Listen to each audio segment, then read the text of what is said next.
The autumn of 1842 arrived in London with its characteristic grey skies and persistent drizzle, but the ballroom of Ashford House blazed with enough candlelight to banish any thought of the weather outside.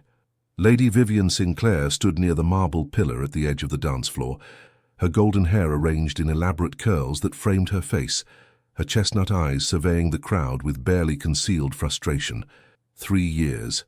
3 interminable years of subtle hints, carefully timed encounters, and what she considered rather obvious demonstrations of interest, all utterly wasted on the most infuriating man in England. William Hawthorne, Duke of Merridale, stood across the ballroom, his tall frame commanding attention even in a room full of nobility.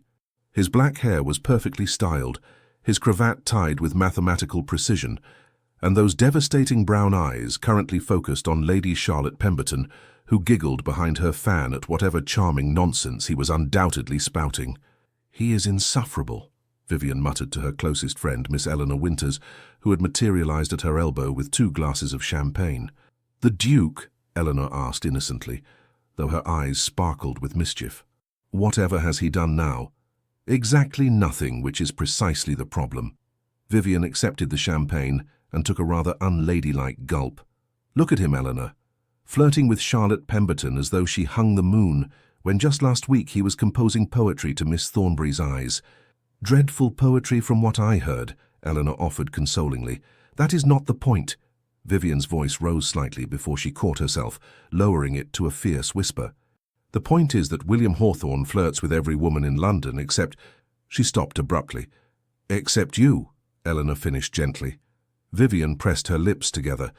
It was not entirely true. The Duke did flirt with her, but in the same casual, meaningless way he flirted with everyone else. There was no weight to it, no genuine interest. She was simply another name on his extensive list of charming diversions. "I have made my interest abundantly clear," Vivian said, her frustration bleeding into her words. "Last month at the Hartley Musicale, I practically quoted his own words back to him about Byron's poetry. At Lady Ashford's garden party, I arranged to be near the rose arbor at precisely the time he takes his constitutional. I have smiled, I have laughed at his jests, I have—" "You have done everything short of proposing to him yourself," Eleanor interrupted, not unkindly. "My dear Vivian, perhaps it is time to accept that the Duke of Merridale is simply not the marrying kind. He is 32 years old. He must marry eventually, if only to produce an heir. Yes, but eventually could be 10 years from now, and you cannot spend the next decade mooning after a man who treats you no differently than he treats Lady Pemberton or Miss Thornbury or any of the other dozen women he's charmed this season alone." Vivian knew Eleanor was right, which only made it more aggravating. She watched as William threw back his head and laughed at something Lady Pemberton said, his whole face transforming with genuine amusement. Her heart gave that familiar, painful squeeze it always did when she looked at him. Goodness gracious, she was pathetic. "What I need," Vivian said slowly, an idea beginning to form, "is to make him realize what he is missing." Eleanor's eyes widened. "Oh no, I know that expression. What are you planning?" Before Vivian could answer, a smooth voice interrupted them. "Lady Vivian, Miss Winters, how delightful to see you both looking so lovely this evening." Lord Nathaniel Ashcombe, eldest son of the Marquis of Denshire, swept into an elegant bow. With his golden hair, striking blue eyes and fashionable attire, Nathaniel was considered one of the most handsome gentlemen in society. Though everyone agreed his vanity rather diminished his appeal. Still, he was charming enough, wealthy enough, and well-connected enough to be invited everywhere. "Lord Ashcombe," Vivian said, offering her hand. An idea struck her with such clarity that she nearly gasped. "How wonderful to see you." Eleanor shot her a warning look, but Vivian ignored it. "I was wondering," Nathaniel continued, his practiced smile never wavering, "if you might honor me with the next dance?" This was it, her opportunity. Vivian glanced across the ballroom to where William stood, still entertaining Lady Pemberton. He had not looked her way once all evening. Very well. If he would not notice her on her own, perhaps he would notice her on another man's arm. "I would be delighted," Vivian said, placing her hand on Nathaniel's offered arm. As they moved toward the dance floor, she caught Eleanor's expression, half concerned, half fascinated. Her friend knew her too well. The quadrille was lively, requiring them to separate and rejoin several times. During one such moment, as Vivian turned gracefully through the steps, her eyes found William across the room. For just a heartbeat, she thought she saw him watching her, his expression unreadable. But then Lady Pemberton said something that reclaimed his attention, and the moment passed. "You dance beautifully, Lady Vivian," Nathaniel said, as they came together again. "As lovely as your movements are the roses in spring." Vivian barely suppressed a laugh. "You are too kind, Lord Ashcombe." "Not kind enough, surely. I wonder, my mother is hosting a small dinner party this Friday evening at Ashcombe House. Would you do me the great honor of allowing me to escort you?" Vivian's mind raced. A dinner party, a public appearance as Nathaniel's companion. Precisely the sort of thing that would be noticed by everyone in society, including a certain duke. "I should be delighted," she heard herself say, "though of course I shall need to bring my chaperone, Mrs. Davies." "Naturally. Shall I call for you at 7 o'clock? "Perfect." As the dance concluded and Nathaniel escorted her back to Eleanor, Vivian felt a strange mixture of triumph and trepidation. She had set her plan in motion. Now she could only hope it would have the desired effect. "Have you lost your senses?" Eleanor hissed the moment Nathaniel departed. "Nathaniel Ashcombe? Everyone knows he is the vainest man in England." "Precisely," Vivian said, watching as William finally glanced in her direction. Their eyes met across the crowded ballroom, and she lifted her chin slightly, offering him a cool, polite smile, before deliberately turning away. "Sometimes, Eleanor, one must fight fire with fire." "I think you mean vanity with vanity." "That, too." What Vivian did not see, as she turned away, was the way William Hawthorne's expression shifted. The easy charm vanished, replaced by something harder, more focused. He excused himself from Lady Pemberton with such abruptness that the poor woman stood blinking in confusion, and his eyes tracked Vivian's golden head through the crowd with an intensity that would have startled her. He had noticed, oh yes, he had most definitely noticed. Friday evening arrived with unseasonable warmth, and Vivian spent far longer than necessary preparing for the dinner at Ashcombe House. Her lady's maid, Marie, arranged her hair in an elegant chignon, with several artful curls framing her face, and helped her into a gown of deep emerald silk that brought out the amber flecks in her chestnut eyes. "You look beautiful, my lady," Mrs. Davies said warmly, as Vivian descended the stairs of Everleigh House. The elderly widow had served as Vivian's chaperone since her come-out 5 years ago, and despite her proper demeanour, she possessed a knowing twinkle in her eye. "Lord Ashcombe is a very fortunate young man." "It is only a dinner, Mrs. Davies," Vivian said, though her heart was beating rather faster than usual. Her father, the Earl of Everleigh, looked up from his newspaper in the drawing-room. "Ashcombe, eh? Son of Denshire. Good family. Bit of a peacock from what I hear, but good family." "Papa!" Vivian protested, though she could not help laughing. "Just stating facts, my dear. Have a pleasant evening." The carriage ride to Ashcombe House was mercifully brief. Nathaniel greeted them at the entrance with his characteristic flourish, complimenting Vivian's appearance so effusively that Mrs. Davies raised an eyebrow. "You are too generous, Lord Ashcombe," Vivian said, taking his arm as they entered the house. The dinner party proved to be larger than Nathaniel had suggested. At least 30 guests filled the elegant dining room. Vivian's heart skipped when she spotted several familiar faces, including Eleanor, who caught her eye with a look that clearly said, "I hope you know what you are doing." But it was the tall figure near the windows that made Vivian's breath catch. William Hawthorne stood in conversation with Lord Winters and another gentleman, a glass of wine in his hand. He wore evening attire of impeccable cut, his black coat moulded perfectly to his broad shoulders, his cravat arranged in the intricate mathematical style he favoured. He looked, Vivian thought with some irritation, absolutely magnificent. And then he turned, and his eyes found hers across the room. The effect was immediate and electric. His gaze swept from her face to where her hand rested on Nathaniel's arm, and something dangerous flashed in those brown eyes. His jaw tightened almost imperceptibly, and the glass in his hand stilled halfway to his lips. Nathaniel, oblivious to the undercurrents, guided Vivian further into the room, introducing her to various guests with elaborate courtesy. But Vivian was acutely aware of William's presence, of the way his attention kept returning to her, even as he maintained his conversation with Lord Winters. "Lady Vivian," a smooth voice said, and she turned to find William standing before her, having materialized with the predatory grace of a wolf. "How unexpected to see you here." "Your Grace," she replied, pleased that her voice remained steady. "I might say the same of you. I was not aware you were acquainted with the Ashcombe family." "My connections are extensive," he said, his tone pleasant, but his eyes cool. They flicked to Nathaniel, who had stepped slightly closer to Vivian in an unmistakably possessive gesture. "Ashcombe, Your Grace," Nathaniel responded with a bow that was precisely as deep as protocol required, and not an inch more. "How good of you to grace our humble gathering." Vivian nearly laughed at the absurdity of calling Ashcombe House, a magnificent mansion in Mayfair, humble, but she maintained her composure. William's attention returned to her, and she felt pinned by the intensity of his gaze. "I was not aware that you and Lord Ashcombe were acquainted." The pause before acquainted was deliberate and loaded with meaning. "We danced at the Ashford ball," Vivian said lightly. "Lord Ashcombe was kind enough to invite me to this evening's dinner." How thoughtful of him. The temperature in the immediate vicinity seemed to drop several degrees.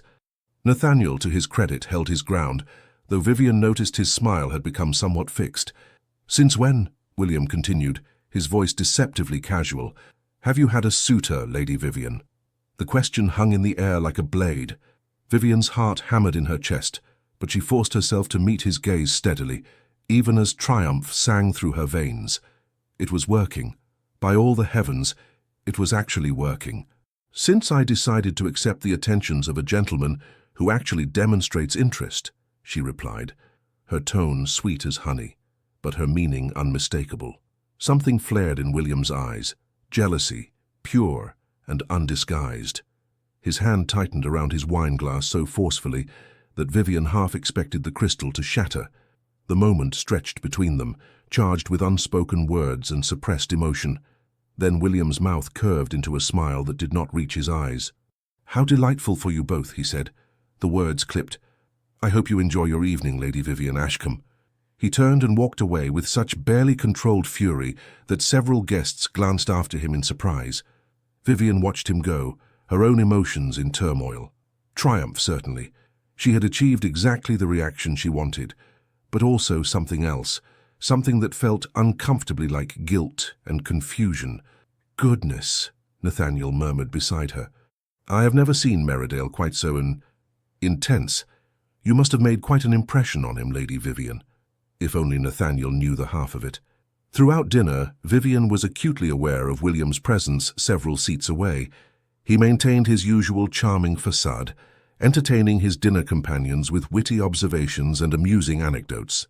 But every time Vivian glanced in his direction, she found his eyes already on her, dark and brooding and filled with something that made her pulse race. When Nathaniel laughed at something she said, William's fork clattered against his plate. When Nathaniel refilled her wineglass with solicitous attention, William's jaw clenched visibly.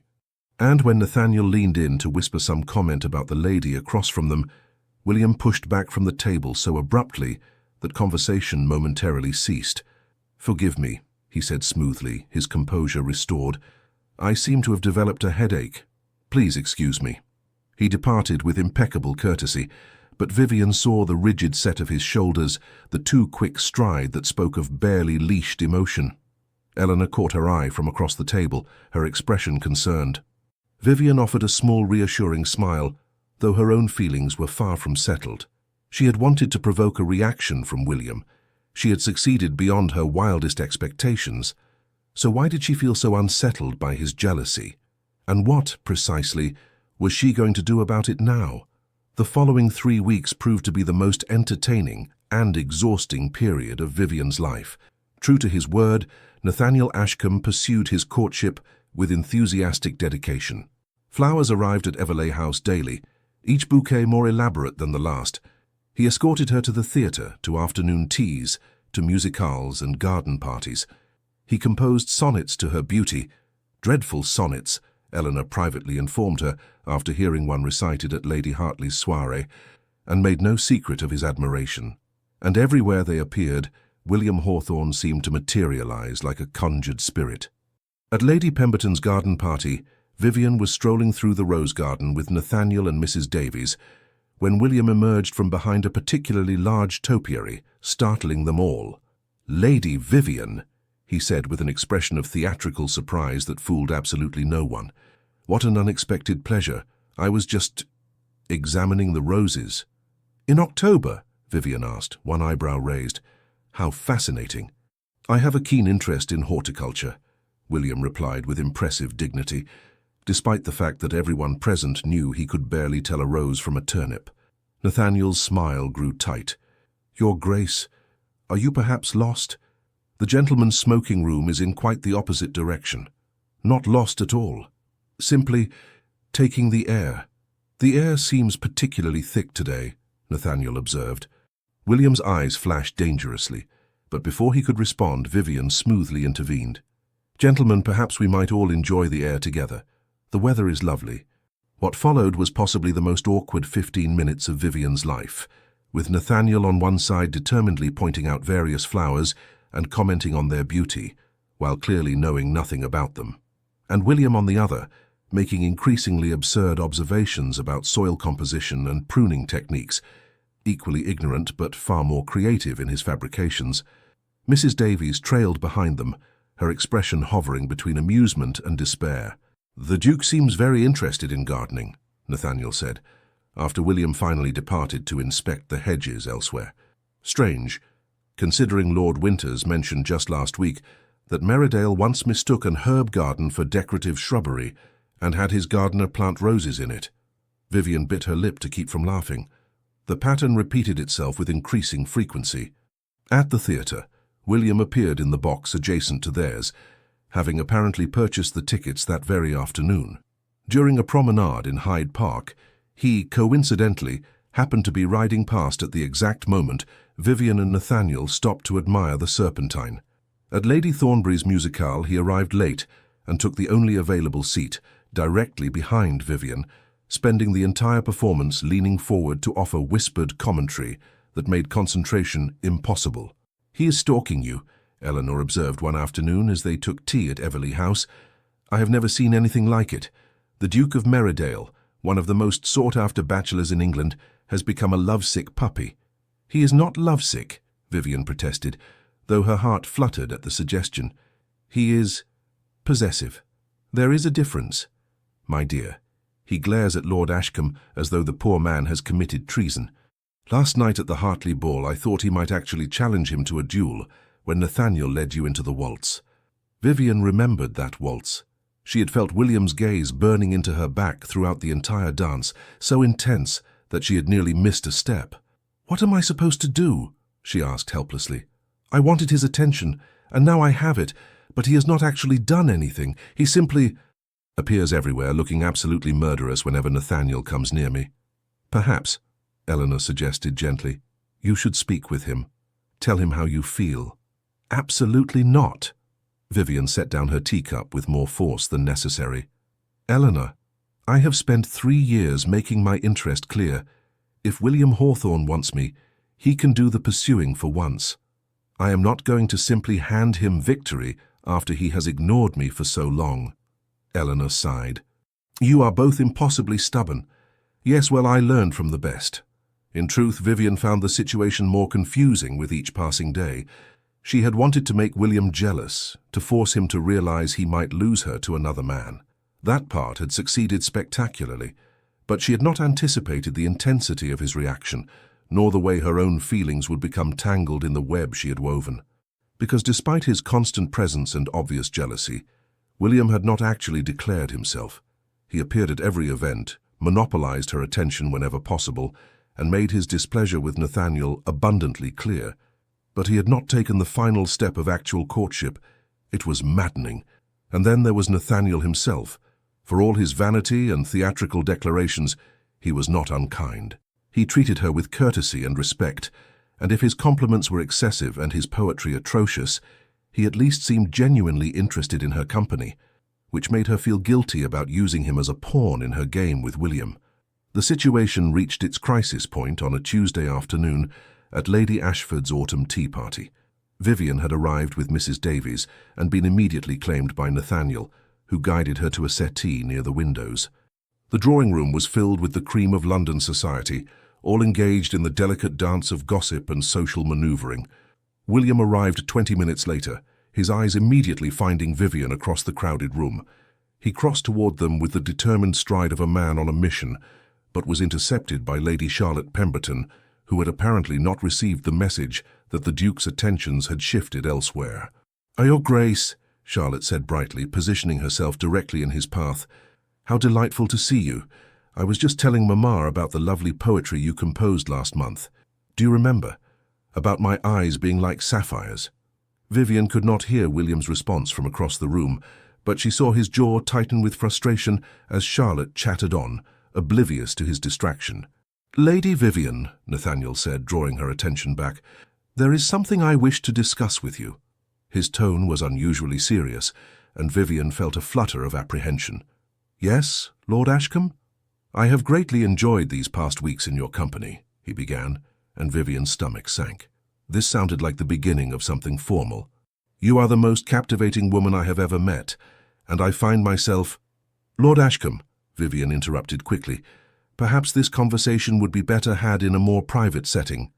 "Oh, I do not mind who hears," Nathaniel said with a smile. "Let everyone know that I am the most fortunate gentleman in London." "Nathaniel, please!" But he was already reaching for her hand. "Lady Vivian Sinclair, would you do me the tremendous honor—" "No." The word burst from Vivian louder than she intended, causing several nearby conversations to halt. Nathaniel froze, his hand still outstretched, his expression shifting from confidence to confusion. "I beg your pardon," he said slowly. Vivian felt heat flood her cheeks. "Forgive me, Lord Ashcombe, but I cannot accept what you were about to offer. But I thought, we have been courting for weeks. I know, and I apologize if I gave you false hope, but—" She trailed off, unable to find words that would not wound him further. Nathaniel withdrew his hand, his handsome face settling into lines of hurt pride. "I see. May I ask if there is someone else?" Vivian's eyes involuntarily flicked across the room to where William stood, now staring at them with an expression of intense focus, having apparently abandoned Lady Charlotte mid-sentence. Nathaniel followed her gaze and his mouth thinned. "Ah, the Duke, I should have realized." "Nathaniel, I am truly sorry. No need to apologize, Lady Vivian," he said stiffly, rising to his feet. "You have made your feelings perfectly clear, if you will excuse me." He departed with as much dignity as he could muster, leaving Vivian sitting alone with a room full of curious eyes upon her. Mrs. Davies materialized at her elbow, offering silent support. Eleanor rushed over the moment Nathaniel disappeared. "What happened?" "I believe," Vivian said faintly, "I just ended a courtship that I am not entirely certain actually existed." "By thunder," Eleanor breathed. "Look at the Duke." Vivian looked. William was crossing the room toward her with single-minded intensity, his expression a mixture of hope and determination that made her heart race. But before he could reach her, Lady Ashford announced that tea would be served in the garden, and the crowd shifted, creating an impenetrable barrier between them. Vivian caught a glimpse of William's frustrated expression before she was swept up in the general movement toward the doors. By the time she reached the garden and extracted herself from a conversation with Lady Thornbury about embroidery patterns, William had vanished entirely. "He left," Eleanor reported, returning from a reconnaissance mission. "Lord Winters said he claimed a pressing engagement." Vivian felt an absurd urge to cry. "I do not understand him. He has been haunting my every step for weeks, glaring at Nathaniel as though plotting his demise, and now, when Nathaniel is finally out of the picture, he simply leaves." "Perhaps," Eleanor suggested carefully, "he does not know that Nathaniel is out of the picture. You did have your confrontation rather publicly, but that does not mean the Duke heard what was said." Vivian considered this. It was possible. William had been across the room, and the background chatter would have obscured their actual words. For all he knew, she might have accepted Nathaniel's proposal. "What do I do?" she asked helplessly. Eleanor squeezed her hand. "You wait, and you trust that if his feelings are genuine, he will find a way to make them known." But 3 days passed with no word from William. No flowers arrived at Everley House. No coincidental encounters occurred at social events. It was as though he had simply vanished from her life. Vivian told herself she was not disappointed. She had played her game and achieved her goal of making him jealous. If he chose not to act on those feelings, that was his decision to make. But in the quiet moments, usually late at night when sleep eluded her, she admitted to herself that she was desperately, hopelessly in love with William Hawthorne, and she had no idea what to do about it. The answer came on Friday afternoon, in the most unexpected way possible. Vivian was in the library at Everley House attempting to lose herself in a novel when Marie rushed in with wide eyes. "My lady, Lord Ashcombe is here, and he insists on speaking with you. He says it is urgent." Vivian's brow furrowed. "Did he seem angry?" "No, my lady, quite the opposite, actually. He seemed almost nervous." Curiosity overcame her reluctance. "Very well. Show him to the drawing room, and please ask Mrs. Davies to join us." 5 minutes later, Vivian entered the drawing room to find Nathaniel pacing before the fireplace, his usually immaculate appearance slightly dishevelled. Mrs. Davies had already settled into her usual chair near the window, her embroidery in hand. "Lord Ashcombe," Vivian said, her voice carefully neutral, "this is unexpected." Nathaniel turned, and to her surprise, his expression held genuine distress. "Lady Vivian, I owe you an enormous apology." "Whatever for?" "For my behaviour these past weeks, for pursuing a courtship that I now realise was not entirely genuine on my part." Vivian sank onto the settee, thoroughly confused. "I do not understand." Nathaniel took a deep breath, as though steeling himself. "The truth is, Lady Vivian, I have been courting you under false pretenses, not because I did not enjoy your company, you are truly delightful, but because—" He paused, colour rising in his cheeks. "Because I am in love with someone else." Of all the things Vivian had expected to hear, this was not among them. "I beg your pardon?" "Your companion, Miss Hartwell, your lady's maid sister, who sometimes attends social functions in your household. I met her at Lady Pemberton's musical last month, and I have not been able to stop thinking about her since." Vivian's mind reeled. Grace Hartwell was indeed employed in her household, serving as a sort of auxiliary companion when Mrs. Davies needed assistance. She was a pretty, sensible young woman, of respectable but modest family, exactly the sort of match that would scandalize Nathaniel's aristocratic family. "Does Miss Hartwell return your regard?" Vivian asked carefully. Nathaniel's expression transformed, becoming almost boyish. "I believe so. We have had occasion to speak several times when I called at Everley House, and yesterday in the garden while I was waiting for you to receive me, we—" He trailed off, looking embarrassed. "You kissed her," Vivian supplied, pieces falling into place. "Yes, and she did not slap me, which I took as an encouraging sign." He ran a hand through his hair, further dishevelling it. "Lady Vivian, I am ashamed to admit that I began courting you partly because Grace was often present at the events you attended. It gave me opportunities to see her that I would not otherwise have had." Vivian should have been insulted. Instead, she found herself fighting the urge to laugh.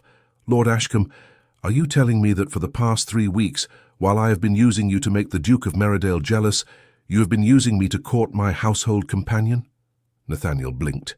"So you were using me to make Merridale jealous?" Spectacularly successfully, I might add. A startled laugh burst from Nathaniel. "Heavens, we are a pair of absolute scoundrels."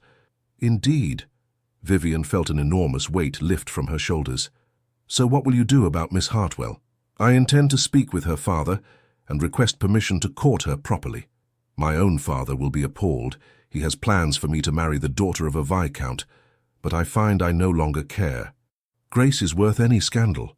"How romantic," Mrs. Davies murmured from her corner, not looking up from her embroidery. Vivian smiled. "Then I wish you every happiness, Lord Ashcombe, and I apologize for involving you, however inadvertently, in my own schemes." "No apology necessary. In fact, I am grateful.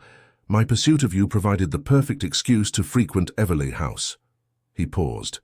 "Though I must say, Lady Vivian, if the Duke cannot see what an extraordinary woman you are, he is a greater fool than I took him for." After Nathaniel departed, considerably more cheerfully than he had arrived, Vivian remained in the drawing room, her thoughts churning.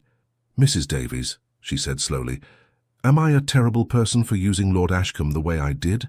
The elderly widow set down her embroidery and fixed Vivian with a knowing look.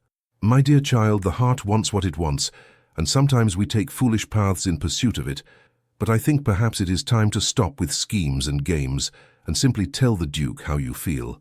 But what if he does not?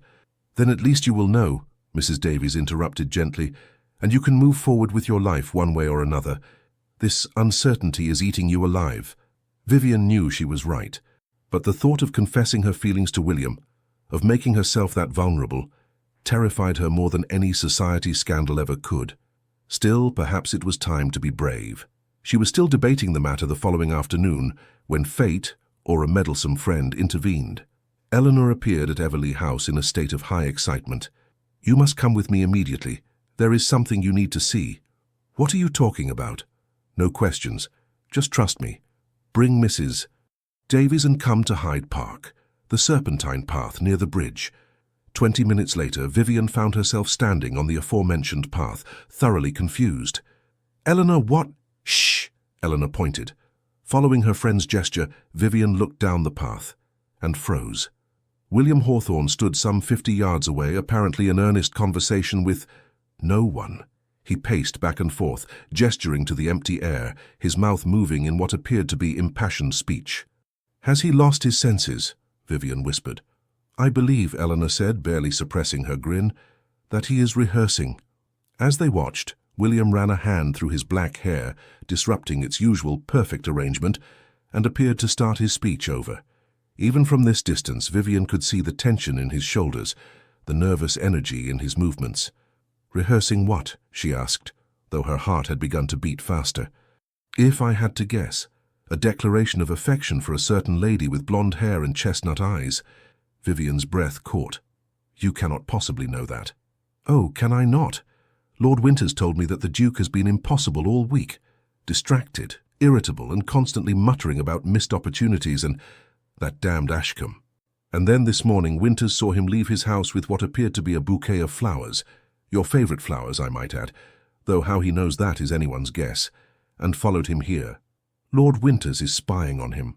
Lord Winters is a romantic, and he is tired of watching his friend moon over you like a lovesick poet, as are we all, frankly." Before Vivian could respond, William turned in their direction. His eyes widened with shock as he spotted them, then narrowed with something that might have been embarrassment or frustration or both. He closed the distance between them with long strides, and Vivian noticed he indeed carried a bouquet of her favourite autumn chrysanthemums, cream and golden rust. "Lady Vivian," he said, his voice slightly strained. "Miss Winters, Mrs. Davies, what a surprise." "Your Grace," Vivian managed, her heart hammering. "We were just taking the air." "Were you?" It was not a question. His eyes met hers, and she saw a vulnerability there that she had never seen before. "How long have you been standing there?" "Not long," Eleanor lied cheerfully. "We were just leaving, actually. Come along, Mrs. Davies. I believe we saw Lady Ashford near the East Lawn."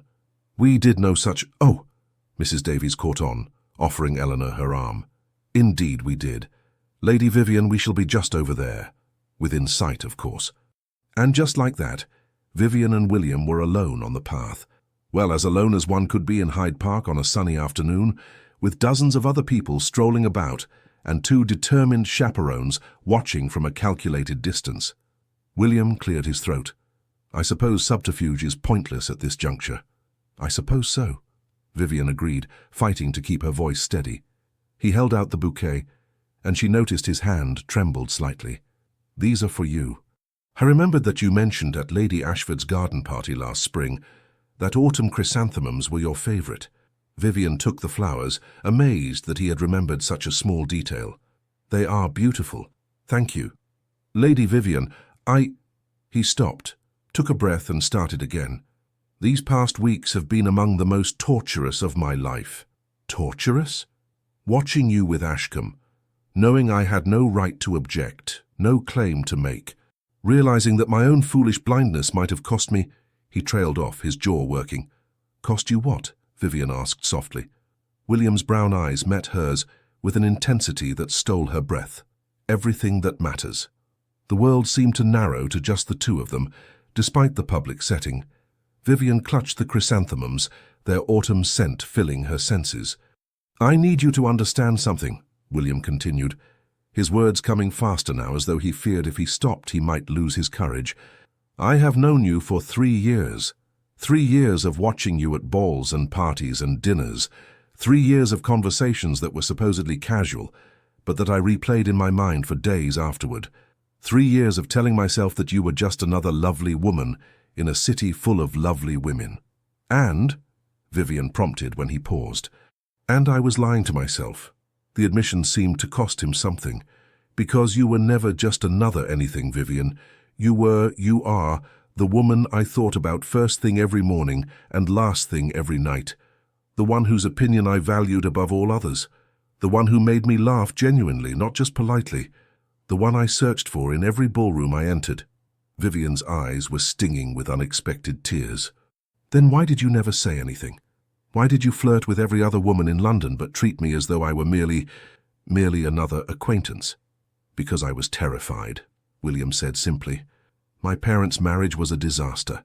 Loveless, bitter, filled with resentment. I swore I would never let myself become vulnerable that way. Never give anyone that kind of power over me. So I kept everyone at arm's length, including you. Especially you, because you were the one who could have truly hurt me. William, let me finish, please, before I lose my nerve entirely. He took a step closer and she could see the emotion raw in his face. When I saw you with Ashcombe, when I thought I might have lost you to him, Vivian, it was like a blade to the heart. I realized that I had already given you that power, whether I acknowledged it or not. And that I was a complete fool for wasting 3 years when I could have been courting you properly. You thought I was going to marry him, Vivian said, understanding dawning. At Lady Ashford's tea party, you saw us talking and thought that you had accepted his proposal, yes, and I could not bear to watch it, so I left like a coward. He gave a self-deprecating laugh. Lord Winters called me 16 different kinds of idiot and told me to get my head out of my... Well, he used rather colourful language. The point is, I returned to Lady Ashford's house that evening, determined to speak with you, but you had already left, and then I spent the next 3 days trying to compose the perfect speech that would convince you to give me a chance, even though I deserved nothing from you after my behaviour. Vivian felt as though her heart might burst. The speech you were practicing just now. Yes. Though I had not intended for you to witness that particular humiliation. His expression turned rueful. I am making rather a mess of this. No, Vivian said softly. You are doing perfectly. Something like hope flickered in his eyes. Am I? I am not engaged to Lord Ashcombe, she said, deciding that honesty was the only path forward. I never was. In fact, the entire courtship was. She hesitated, then plunged ahead. It was a scheme, to make you jealous. William stared at her. What? I wanted you to notice me. After 3 years of dropping hints and trying to catch your attention and watching you flirt with every other woman in London, I decided to take matters into my own hands. So when Nathaniel showed interest, I encouraged it, to see if you would react. A startled laugh burst from William. You manipulative little... He stopped himself, but his eyes were dancing now. You were playing a game. Yes. And it worked spectacularly. Yes. I was absolutely beside myself with jealousy. Lord Winters said I was embarrassingly transparent and pathetic. You were rather obvious, Vivian admitted, unable to suppress her smile. William shook his head, his own smile breaking through. We are both absolute fools, are we not? Perhaps, but at least we are fools together. He reached for her hand, the one not holding the flowers, and Vivian let him take it, propriety be damned. His thumb traced circles on her palm, sending shivers up her arm. Lady Vivian Sinclair, he said, his voice low and serious despite the lingering amusement in his eyes. I am asking you, here and now, with all the sincerity in my heart, may I court you properly? No games, no schemes, just honest and genuine attention from a man who has been hopelessly in love with you for longer than he cares to admit. Vivian's breath caught. You love me. Desperately. Completely. Rather inconveniently, given how much time I have wasted. The tears that had been threatening finally spilled over. Yes, she said, laughing and crying at once. Yes, you may court me, William Hawthorne. Though I should warn you, I am hopelessly in love with you as well, and I have been for at least 3 years. 3 years? He looked stunned. And you never said anything? Neither did you. Touché. He raised her hand to his lips, pressing a kiss to her knuckles that made her knees weak. "Then let us make a pact. No more games, no more pretending, no more wasted time. Just us being honest with each other from this moment forward." "Agreed," Vivian said. From their position near the east lawn, Eleanor and Mrs. Davies were undoubtedly watching this entire exchange with great satisfaction, but Vivian found she did not care. All that mattered was the man standing before her, holding her hand as though it were something precious, looking at her as though she hung the moon and stars. "There is one thing I am curious about," William said after a moment. "Yes? Lord Ashcombe. Is he terribly heartbroken?" Vivian laughed. "Not even slightly. It turns out he was using me to spend time with my household companion, Miss Hartwell. They are quite in love, apparently." William's eyebrows shot up. "So we were both schemes within schemes?" "It would appear so." "Good heavens, the gossips are going to have a field day with this." "Let them," Vivian said recklessly. "I find I no longer care what anyone thinks." William's smile turned devastating. "My darling Vivian, I believe we are going to get along splendidly." And there, in the middle of Hyde Park on a perfect autumn afternoon, with Mrs. Davies and Eleanor as willing witnesses and half of London society potentially watching, William Hawthorne, Duke of Meridale, began his proper courtship of Lady Vivian Sinclair. It was, Vivian thought, about damn time, though of course she kept that particular sentiment to herself. If Vivian had thought William's pursuit during her courtship with Nathaniel was intense, it was nothing compared to his attentions once he had been given explicit permission to court her. The man was relentless. Flowers arrived at Everley House every morning, always her favourites, always accompanied by notes written in his elegant hand that ranged from witty to devastatingly romantic. He called at precisely the appropriate times, bringing small gifts, a first edition of Byron's poetry when he learned she admired it, a silk shawl in a shade that matched her eyes, a painted fan depicting the Yorkshire countryside where she had spent summers as a child. He escorted her to every social event on the calendar, dancing with her as often as propriety allowed, and spending the rest of his time standing near her, making her laugh with his dry observations about their fellow guests. "You are spoiling me terribly," Vivian told him one afternoon as they strolled through the gardens at Everley House, Mrs. Davies maintaining her usual discreet distance. "I am merely making up for lost time," William replied, his arm warm and solid beneath her hand. 3 years' worth of courtship compressed into a few weeks. "I rather think I am showing admirable restraint." "Restraint," Vivian laughed. "You sent 3 bouquets yesterday alone. The first was for the morning, the second for the afternoon, and the third for the evening. Different times require different flowers. It is simple logic. It is simple madness. Perhaps." His brown eyes were warm as he looked at her. "But it is madness I am rather enjoying." Vivian felt heat rise in her cheeks. Even after 2 weeks of official courtship, William's open admiration still made her heart race. Gone was the careful distance he had always maintained before. Now he looked at her as though she were the only woman in the world, and it was intoxicating. "My father wishes to speak with you," she said, trying to sound casual. William stopped walking, his expression growing serious. "Does he?" "Yes. He has asked you to call tomorrow afternoon at 3 o'clock for tea." There was a brief pause, and then a slow smile spread across William's face. "Vivian Sinclair, is your father about to interrogate my intentions toward his daughter?" "Almost certainly." "Excellent." William resumed walking, looking far too pleased with himself. "I have been preparing for this conversation for weeks." "Have you?" Vivian asked, amused.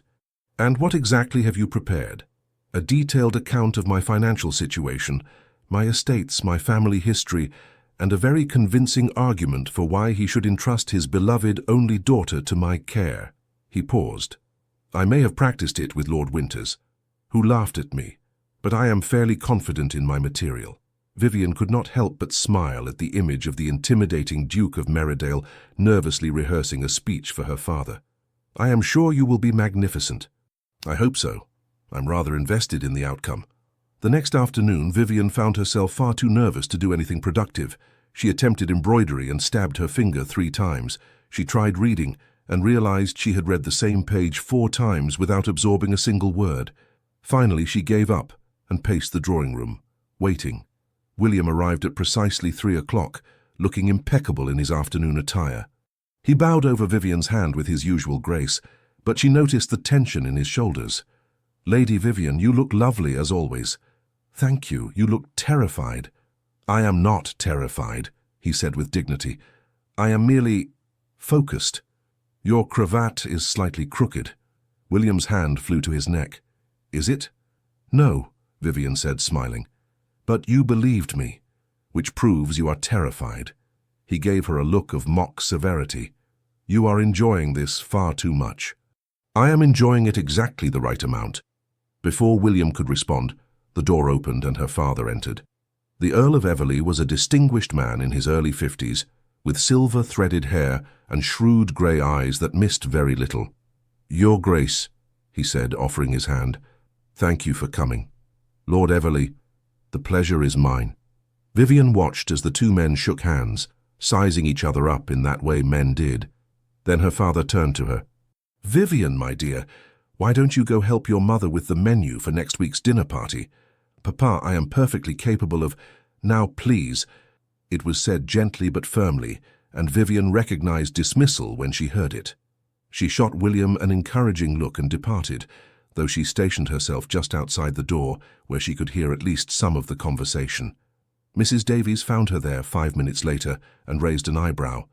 "Eavesdropping, my dear." "Merely monitoring the situation." "Of course." Mrs. Davies settled beside her. "What have you heard?" "They have been discussing crop yields on the Merridale estates for the past 3 minutes. It is excruciatingly boring." "Patience, child."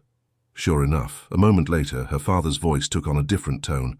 "Now then, Your Grace, let us speak plainly. You wish to marry my daughter?" "I do, my lord." "Why?" There was a pause. When William spoke again, his voice was quiet but clear. "Because she is the most extraordinary person I have ever met. She is intelligent, witty, kind, and brave. She challenges me, makes me laugh, makes me want to be a better man. I have wasted 3 years being a fool, and I do not intend to waste another moment. I love your daughter, Lord Everley, and if you will grant me permission, I would like to spend the rest of my life proving to her that she made the right choice in accepting my courtship." Vivian pressed her hand to her mouth, her eyes stinging with tears. Her father was silent for a long moment, then, "Those are pretty words, Your Grace, but I have known you since you were a boy, and I know your reputation. You have broken more hearts in London than most men manage in a lifetime." "I have," William acknowledged, and Vivian could hear the regret in his voice. "I was careless with others' feelings, and I am ashamed of that. But I swear to you, on everything I hold sacred, that I will never be careless with Vivian's heart. She is—" His voice grew thick with emotion. "She is everything to me, sir." Another pause. Then her father spoke, and there was warmth in his tone now. "I believe you, Hawthorne, and since my daughter quite clearly adores you, heaven knows why, you have my blessing to propose. But mark me, if you hurt her, duke or not, I will make your life exceedingly unpleasant." "I would expect nothing less, my lord." Vivian could not help herself. She pushed open the door and walked back into the room, startling both men. "Vivian," her father said, "were you listening at the door?" "Absolutely not," she lied without shame. "I just wanted to check that you gentlemen had everything you needed." William's eyes met hers, and the warmth in them made her breath catch. He knew exactly what she had been doing, and he did not seem to mind in the least. "We are quite well," her father said dryly. "In fact, the Duke was just leaving. I believe he has some matters to attend to." William stood, bowing to her father before turning to Vivian. "Lady Vivian, perhaps you would do me the honor of a carriage ride tomorrow afternoon. There is something I would like to discuss with you." "I would be delighted," Vivian said, her heart hammering. After William departed, her father looked at her with fond exasperation. "You were absolutely listening at the door." "Yes, Papa. What am I going to do with you?" "Wish me happy," Vivian suggested hopefully. Her father's expression softened. "Always, my dear, always." The next afternoon was bright and clear, with that particular quality of autumn light that made everything seem sharper, more vivid. Vivian dressed with particular care in a walking dress of deep burgundy, her hair arranged in loose curls that Marie insisted made her look like a heroine from a novel.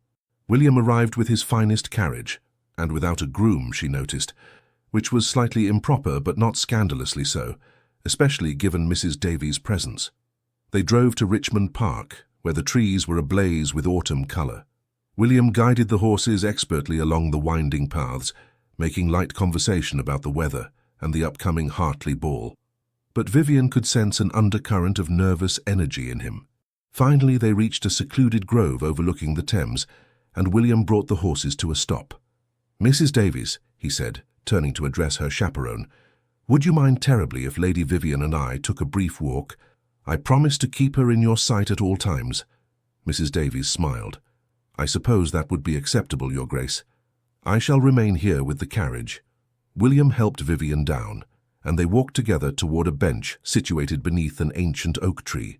The view was spectacular, the river winding silver below them, the city hazy in the distance, the park spread out in a carpet of red and gold. "This is beautiful," Vivian said softly. "I thought you would like it." William took both her hands in his, and she noticed they were trembling slightly. "Vivian, there is something I need to say to you." "Yes?" He took a deep breath. "When I first realized I loved you, I was terrified. I told myself it was just attraction, just interest, just anything but love. Because love meant vulnerability, and vulnerability meant potential pain, and I had spent my entire adult life avoiding both. William, please, let me finish. I need you to understand." His brown eyes were intense, earnest. "I watched my parents destroy each other with their indifference and resentment.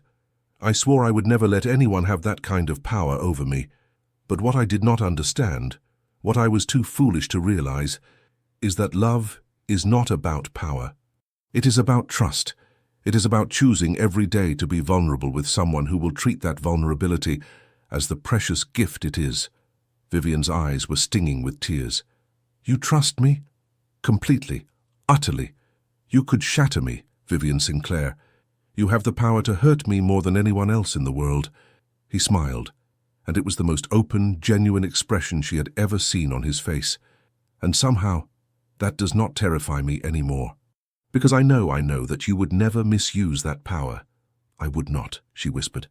"I promise you, William, I would never. I know. Just as I promise you that I will spend every day of my life earning your trust, deserving your love, and thanking whatever providence brought you into my world." He released one of her hands to reach into his coat pocket, withdrawing a small velvet box. Vivian's breath caught. "Lady Vivian Sinclair," William said, his voice steady despite the emotion in his eyes, "I am asking you, before God and with all the love in my heart, will you marry me? Will you take this impossible, formally commitment-phobic duke and transform him into the husband you deserve?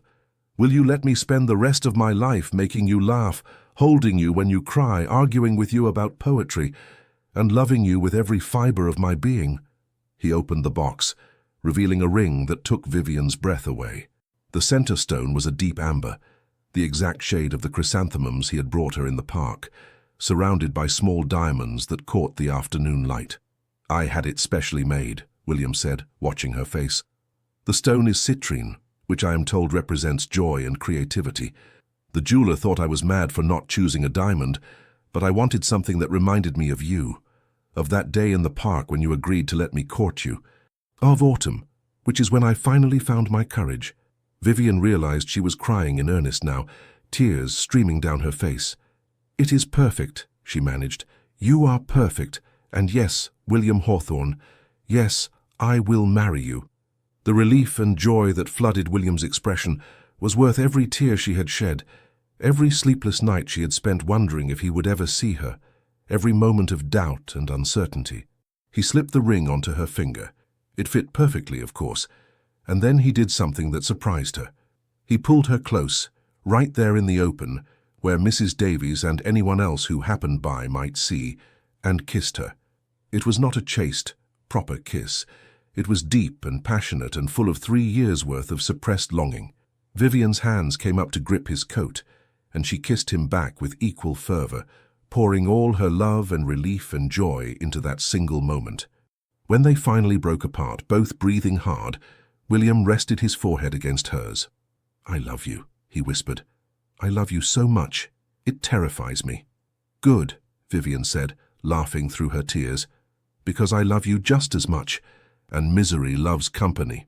He laughed at that, a genuine, joyful sound that made her heart soar. Then he kissed her again, more gently this time, and Vivian thought she might actually expire from happiness. From the carriage, Mrs. Davies smiled and discreetly looked away, giving them their moment. The engagement was announced the following week, and if anyone was surprised by the match, they kept it to themselves. The general consensus seemed to be that the Duke of Meridale had finally come to his senses, and that Lady Vivian was a very fortunate woman. Vivian, for her part, thought William was the fortunate one, though she graciously accepted all congratulations. The wedding was set for December, which gave them just over 2 months to prepare.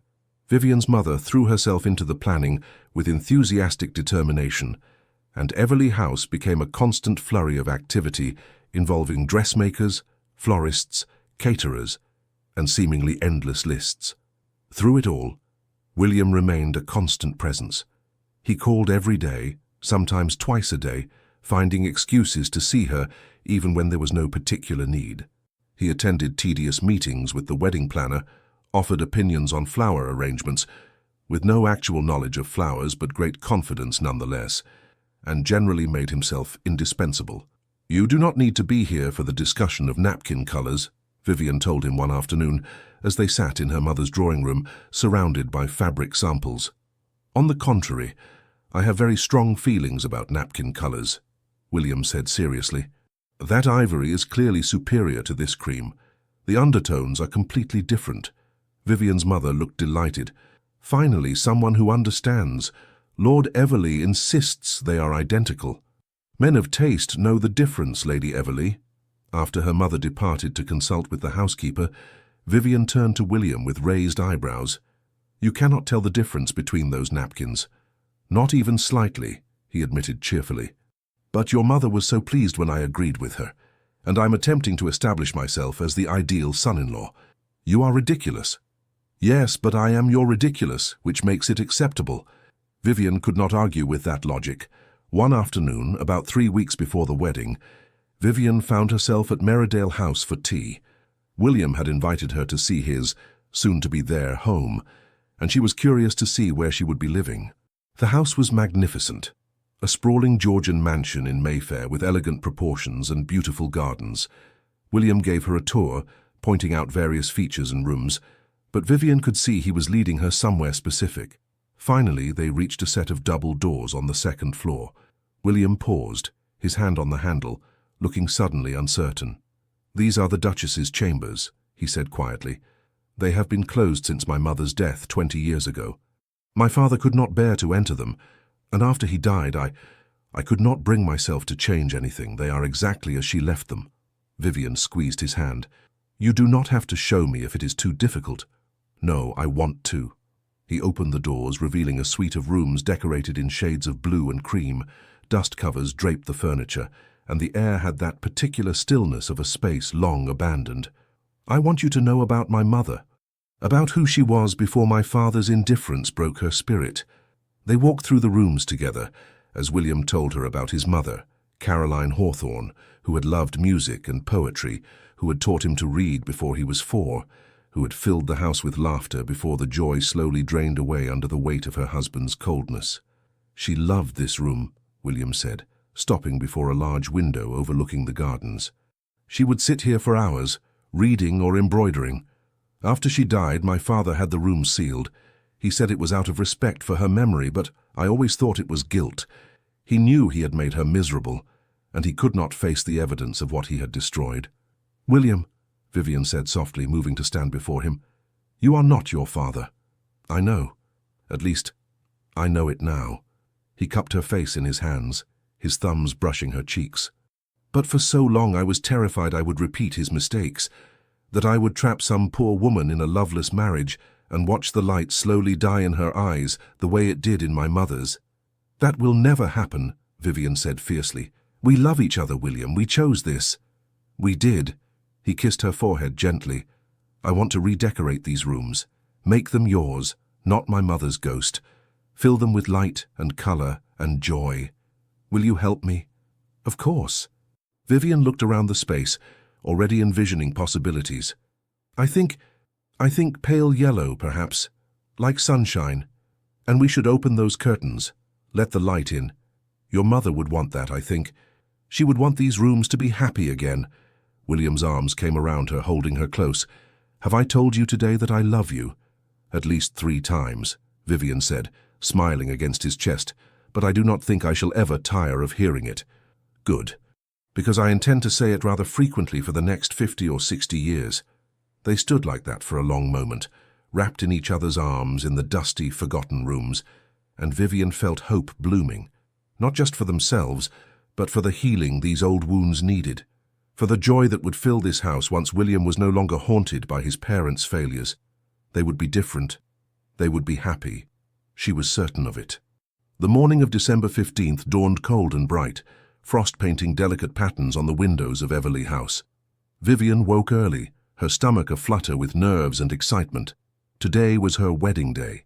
Marie burst into the room at 8 o'clock, followed by Eleanor and Vivian's mother, all of them talking at once about schedules and preparations and the 1,000 tiny details that apparently required attention before noon. "The flowers have arrived and they are perfect," her mother announced, looking slightly flushed but happy. "The chrysanthemums are exactly the shade you wanted, and the ribbons match your dress beautifully." "The guests are already gathering at the church," Eleanor added, perching on the edge of the bed. "Goodness, Vivian, half of London must be attending. I saw at least 4 duchesses arrive already, and Lady Ashford's carriage got stuck in the queue." Vivian laughed, some of her nervousness easing. "William will be beside himself. He hates crowds." "William will be besotted the moment he sees you," her mother corrected. "Now come, we must begin. Marie, the bath is ready." The next several hours passed in a blur of activity. Vivian was bathed, perfumed, and dressed with meticulous care. Her wedding gown was ivory silk with delicate embroidery at the bodice and hem, the sleeves fitted to her arms, and the skirt falling in elegant folds. It was beautiful without being ostentatious, which suited her perfectly. Marie arranged her hair in an elaborate style, weaving in tiny winter roses and securing her veil with the Everley family tiara, a delicate circlet of diamonds and pearls that had belonged to her grandmother. "You look like a princess," Eleanor breathed when they were finally done. Vivian looked at herself in the mirror and barely recognized the woman staring back. The dress, the hair, the jewelry, it all combined to create someone who looked far more sophisticated and elegant than she felt. But her eyes were bright with joy, and the smile on her face was genuine. That was what mattered. "I am getting married," she said wonderingly, "to William, to the most stubborn, wonderful, infuriating man in England." "Who loves you desperately," Eleanor reminded her. "Do not forget that part." "I shall not." Her father knocked on the door at precisely 11:30. When he entered and saw her, his eyes grew suspiciously bright. "My beautiful daughter," he said gruffly. "When did you grow up?" "Oh, Papa." Vivian embraced him carefully, mindful of her dress and veil. "Do not make me cry before we even reach the church." "Cannot promise that," he said, but he smiled as he offered her his arm. "Come then. Your Duke awaits." The carriage ride to St. George's was short, but seemed to take forever. Vivian's hands trembled slightly as she clutched her bouquet of autumn chrysanthemums and winter roses. Her father covered her hands with one of his own, offering silent support. "Nervous?" he asked. "Terrified," she admitted, "but in a good way. That is how I felt on my wedding day. The best decision I ever made, marrying your mother." He paused. "I think you are making a good decision too. Hawthorne is a good man, and more importantly, he is the right man for you." "I know," Vivian said softly. "I've always known, I just had to convince him of it."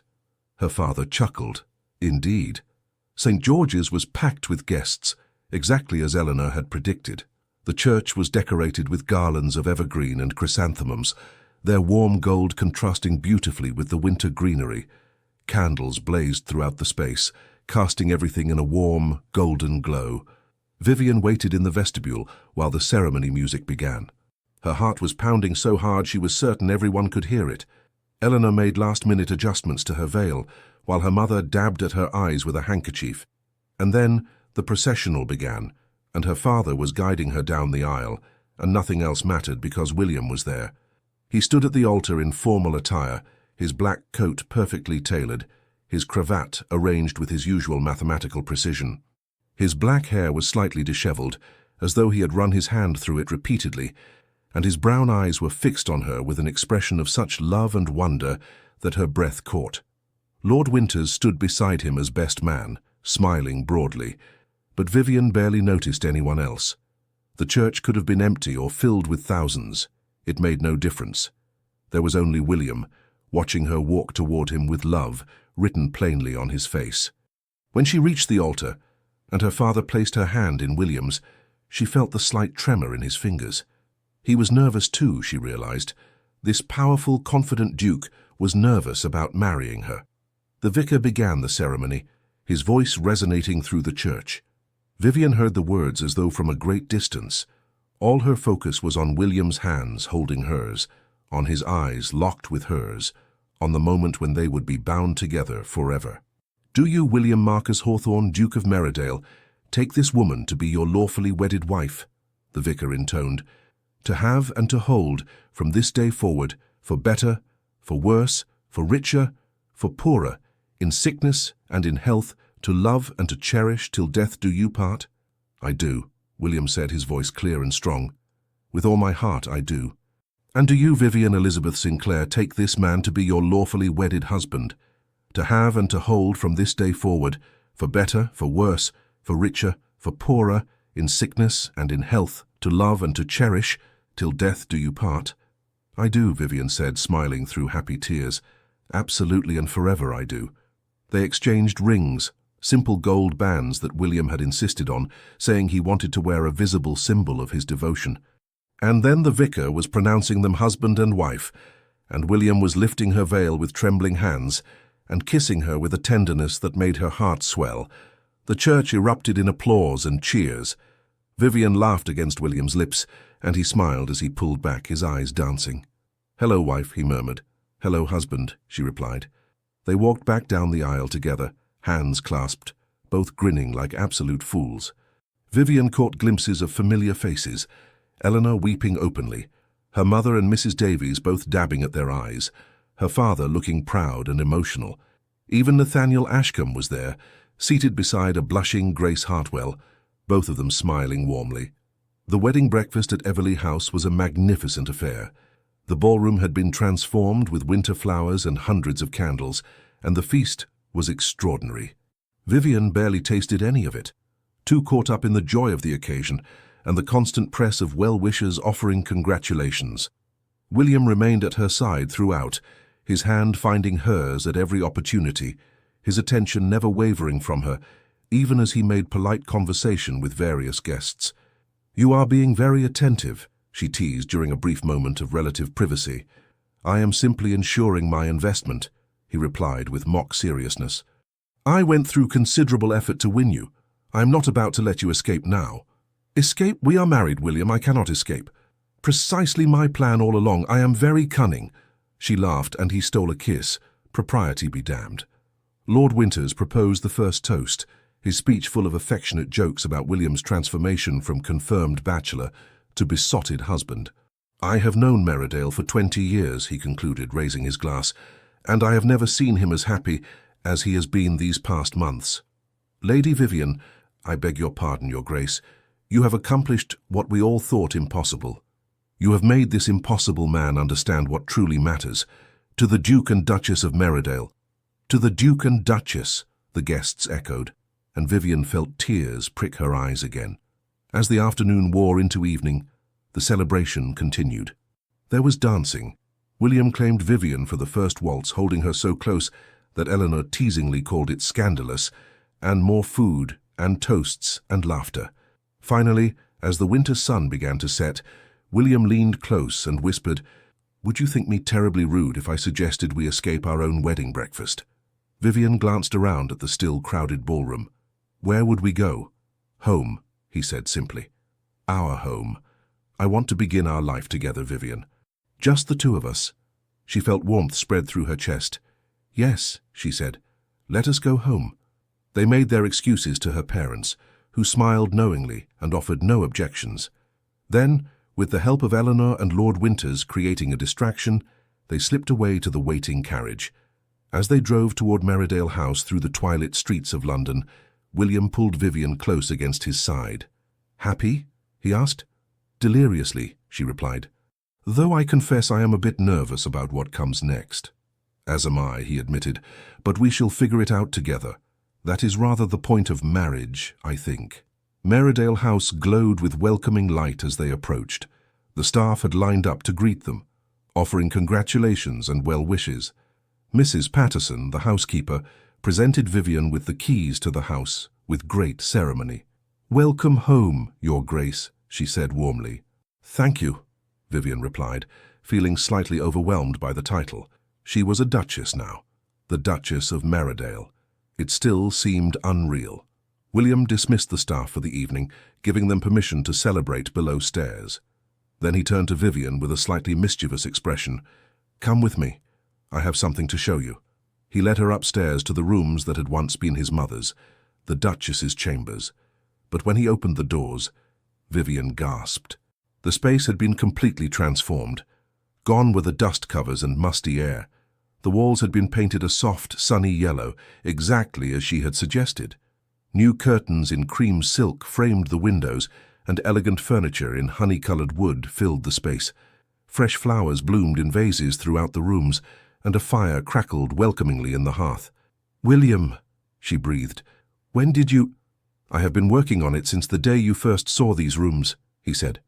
I wanted them to be ready for you, for us, a new beginning in a space that had known too much sorrow. Vivian walked through the transformed chambers, touching the beautiful fabrics, admiring the thoughtful details. Everything was perfect, warm and welcoming, and full of light. There is one more thing, William said, guiding her to a small writing desk by the window. A leather-bound book rested on its surface. Open it. Vivian opened the book and found it full of William's handwriting, pages and pages of it. She read the first entry, dated 3 years prior. I saw Lady Vivian Sinclair at the Pemberton Ball tonight. She wore green, which brought out the gold in her eyes. We discussed Byron's poetry, and she challenged my interpretation with such intelligence and wit that I found myself utterly captivated. I told myself it was merely intellectual admiration. I am beginning to suspect I was lying to myself even then. You kept a journal about me, Vivian asked, her voice thick with emotion. For 3 years, William confirmed. Every encounter, every conversation, every moment I spent convincing myself I was not falling in love with you. I thought perhaps someday I might give it to you, so you would know that even when I was being an absolute fool, some part of me always knew you were special. Vivian turned to find him watching her with such tenderness that her heart ached. I love you, she said simply. So very much. And I love you. He crossed the room and took her hands. I promise you, Vivian, I will spend every day of our life together making you happy. You have given me the greatest gift, your love, your trust, your life. I do not take that lightly. I know, she said, and I promise the same to you. We shall build something beautiful together, William. Something full of joy and love and laughter. Nothing like what your parents had, something entirely our own. Yes, he agreed, pulling her close. Something entirely our own. He kissed her then, properly this time, without the constraints of propriety or watching crowds. It was deep and passionate and full of promise, and when they finally broke apart, both were breathless. Welcome home, Your Grace, William murmured against her lips. Welcome home, Vivian replied, smiling. My love. 2 years later, the gardens at Merridale House blazed with autumn colour, the chrysanthemums Vivian had planted the previous spring, creating a spectacular display of golds and russets. She stood among them, smiling as she watched her husband attempt to teach their 8-month-old son the proper way to examine a flower. You see, Thomas, William was saying with great seriousness to the baby in his arms, one must appreciate the subtle gradations of colour. This petal, for instance, has at least 3 distinct shades. Thomas responded by grabbing the flower and attempting to stuff it in his mouth. No, that is not— Vivian, help me, he is trying to eat the garden. Vivian laughed and rescued both the flower and her husband. Perhaps botanical education can wait until he is old enough to not try consuming everything he touches. A sensible suggestion, William conceded, shifting Thomas to his hip. The baby, who had inherited his father's dark hair and his mother's brown eyes, reached up to grab William's cravat with delighted gurgles. You are extraordinarily patient with him, Vivian observed, moving close to press a kiss to William's cheek. It is very attractive. Is it? William's eyes warmed. I shall endeavour to be patient more often then. You are patient with me constantly. That is different. You do not try to eat flowers, only because they taste terrible. I experimented as a child. William laughed, the sound full and genuine. Vivian never tired of hearing it. The serious, guarded man she had fallen in love with had transformed into someone lighter, happier, more openly affectionate. Fatherhood suited him remarkably well. Eleanor and Lord Winters are coming to dinner tonight, Vivian reminded him, with their daughter. Excellent. Little Catherine and Thomas can have their first proper playdate.